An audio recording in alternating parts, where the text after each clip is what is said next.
Sa ating paglalakbay sa 7 prinsipyo ng Catholic Social Teachings, narating na natin ang huli. Pero hindi ibig sabihin ito ay ang hindi pinakamahalaga. Sa katunayan, ito ang isa sa mga pundasyon ng lahat ng prinsipyo, ang pag-aalaga sa sangnilikha ng Diyos.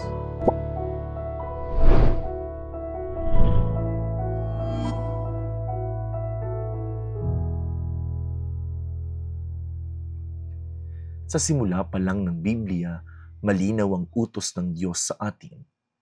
Fill the earth and subdue it. Have dominion over the fish in the sea, the birds in the sky, and every living thing. Pero hindi ito lisensya para abusuhin ang kalikasan.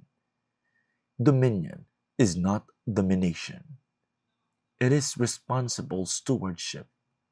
Isang pag-aalaga, hindi pananamantala. Pero kamusta na nga ba tayo? Kalikasan ng unang tahanan ng tao, pero ngayon, tila hindi na tayo komportable sa sarili nating bahay. May bagyong mas malakas, tagtuyot na mas matagal, bundok na nakakalbo, at ilog na patay. Tayo rin ang unang biktima, lalo na ang mahihirap na siyang pinaka-vulnerable sa epekto ng climate change. Kaya't bilang mga Kristiyano, hindi lang ito issue ng kapaligiran, ito'y usapin rin ng pananampalataya. Kapag pinabayaan natin ang kalikasan, sinusubok natin ang ugnayan natin sa may likha.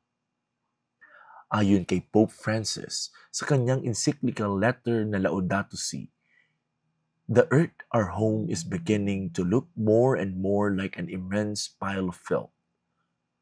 Masakit pakinggan, pero totoo. At ang tanong, ano ang ginagawa natin tungkol dito? Hindi kailangang maging scientist para tumulong. May mga simple pero makabuluhang hakbang. Magtanim, magbawas ng paggamit ng plastic, magtipid ng tubig at kuryente, mag-recycle, at higit sa lahat, magmulat ng kamalayan. Turuan natin ng isa't isa, lalo na ang mga kabataan, na ang pag-aalaga sa kalikasan ay hindi lang proyekto. Ito ay pananagutang moral at espiritual. At huwag nating kalimutan ang pag-aalaga sa sangnilikha ay pag-aalaga rin sa isa't isa. Ang malinis na hangin ay para sa lahat. Ang masaganang bukirin ay para sa lahat.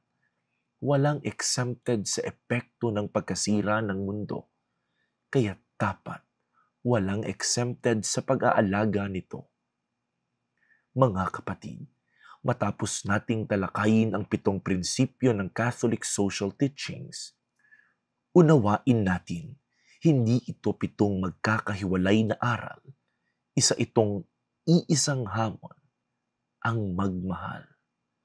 Magmahal ng maralita, magmahal ng pamilya, magmahal ng kapwa, magmahal ng mundo.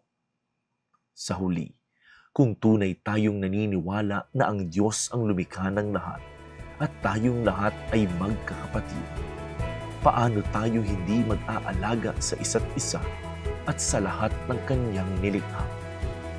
Kaya tayo na, wag lang tayong tumingin sa langit para hanapin ang Diyos. Lumingon tayo sa paligid. Nasa puno siya, nasa ilog, nasa mga hayop, nasa lupa, at naroon ang panawagan. Alagaan mo ako.